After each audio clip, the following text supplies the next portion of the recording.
Hey guys, it's Julia. So today I am doing a What the Book, and I am doing a What the Book on The Fault in Our Stars by John Green. So this was the second time that I read this book. The first time I read it through and I liked it, but I didn't completely love it because I just kind of read it quickly in passing on a trip. And when you read things on a trip, I personally find that it's kind of so-so. So I decided to read it again, especially because the movie's also coming out, and as you guys know by now, I always try to read the book before I see the movie, and in this case I just wanted to reread it to make sure I got all the main points of it and I didn't miss out on anything. The second time I read it, I loved it. I don't know if I got more connected to the characters or more into the book, I don't know, but it was just so much better for me the second time, and I just loved reading it, and it was beautiful and horrible and amazing and terrible all at the same time. And if you've read the book, you know what I'm talking about. Okay.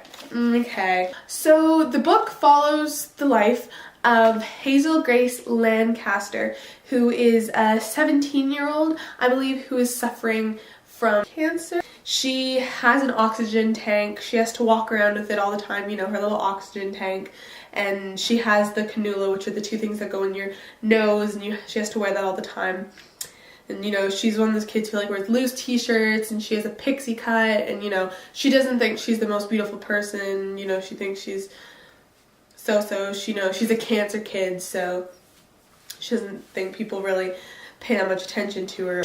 Hazel is being forced to go to a cancer support group in the literal heart of Jesus, which is in a church.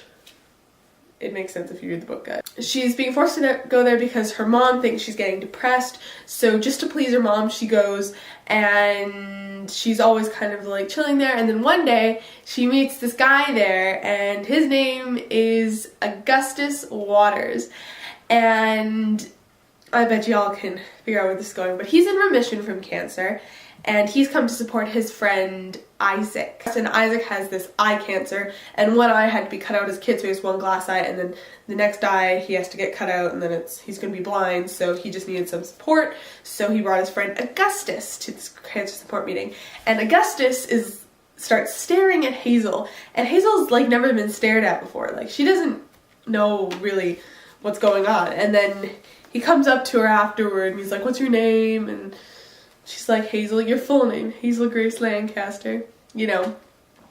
And obviously for him, he is flirting with her, and she doesn't know how to respond to him flirting with her because, you know, she's never been flirted with before. The story follows their relationship and what happens with them, and yeah, that's the story.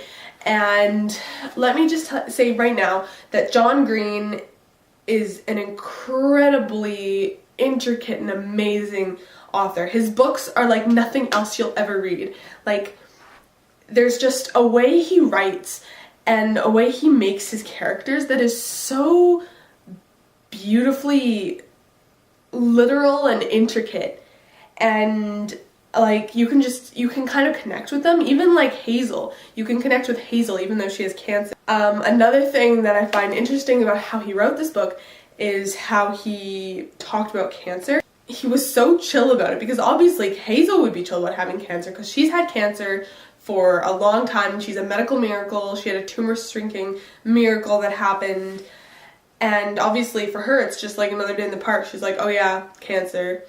Today my lungs suck at being lungs, blah, blah, blah, blah." Which, when you think about it, you wouldn't think of it like that. If you didn't have cancer, and if you haven't experienced like cancer or something before, then obviously you're not going to think cancer is, yeah, like, "Oh yeah, that's an everyday thing." No, like, you're going to think, "Oh my god, cancer." But in this book, it's referred to so like, "Oh well, yeah, cancer," like so casually that it's very interesting to read. Like, obviously, if you know someone who has cancer, I would not read this book because this will just make you very sad. Hazel and Gus's relationship is the cutest, not cutest, I don't want to say cutest because cute sounds like a word that's not serious. They have such a lovely, amazing relationship throughout this entire book. And it just makes you, like, you root for them from the beginning. You're like, you guys need to get together. The two cancer kids just need to get together. And then they'll have you laughing and smiling and crying. And this book is filled with so many emotions that you will not be able to handle it. Because there are things that happen in this book that I feel like a lot of people know what happened, but I'm still not going to say it because I'm not, I'm not going to give up that much spoilers. But there's something that happens, a couple things that happen in this book that just are completely heartbreaking. And you feel it, and you literally don't want it to happen. And you're sitting there reading the book, and you know what's going to happen, and you know what is happening, and then it's happened and you can't believe it, and all of a sudden you just want to like throw yourself in a dungeon and like never come out because this world is so dark and horrible. Okay, now for all of you who don't want to be somewhat spoiled for some of the book, I'm not going to give up anything big, but I'm still going to give up some stuff.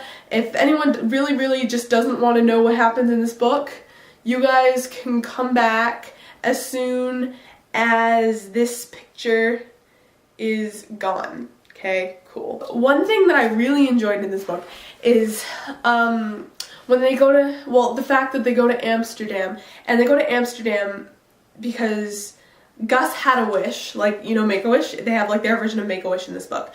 And Hazel used up her wish going to Disneyland, which he was like, oh my god, you went to Disneyland, like, Disneyland. That is, like, you wasted your wish on Disneyland when you could have done anything. But he saved his wish, and then there is this book that it's Hazel's favorite book, and it's called An Imperial Affliction, and it's about a girl who has cancer. And it actually, like, the book stops in mid-sentence, which, if that happened to me in a book, I swear I would be so mad. And it's written by this guy named Peter Van Houten. I don't really know how to pronounce his last name. But he lives in Amsterdam. And she really badly wants to know what happens at the end. Because, it just ends mid-chapter. What happens to her mother's husband, who might have been a con man. She wants to know what happens to her old hamster. Peter Van Houten actually, like, said, if you guys come to Amsterdam, then yeah, okay, you guys can, I'll tell you what happens, because I can't tell you in a letter, because then you might disclose it somewhere, blah, blah, blah, blah. But she didn't have enough money to go to Amsterdam, and it was just a whole big mess. And then Gus was like, well, I still have my wish. And technically, if I went with you, I'd still be using my wish. It wouldn't be like you just using my wish, because I want to meet this guy too. And it is just the sweetest thing. Just think about it. If someone was to give you, like, if someone had their wish and they just gave it to you, like, I can't even imagine what it would be like to have that kind of pure love that Gus has for Hazel and Hazel has for Gus. It is just the most pure, magical thing that, like, has ever been written in freaking book. I'm so done with Amsterdam. When you find out that Gus is going to die, and he tells her that he lit up like a Christmas tree on the PET scan, and the thing is, he'd known that when he was in Amsterdam, but he didn't want to tell her because he didn't want to ruin her vacation to Amsterdam. And everyone had known, like, I think her mom, like, knew. Still, obviously she had to, because he went with them. And he wouldn't tell her because he just didn't want to ruin her time, and he knew how devastated she would be, but he still didn't tell her because he valued her having a good time and, like, not worrying about him, even though he knows, like, we all know he's dying. Oh, man. I'm so done.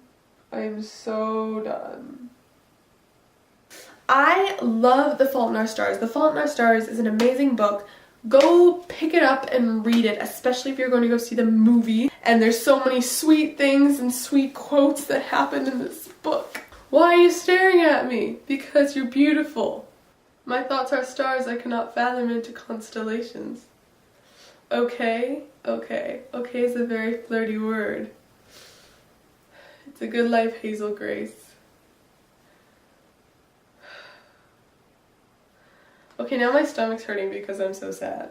So it's laced with humor and tragedy and love, and it's not your average love story. And 1 second. May I just say, I have the Fault in Our Stars poster up here, and if you've not seen it, it says one sick love story. Whose idea was that? That was a stupid idea! That was a stupid idea to try and make a pun, because one sick love story, that's horrible!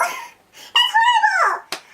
Oh, I don't know, it just bothers me. So I hope you enjoyed, and I hope you are having a lovely day. I will see you again very soon. Love you. Bye.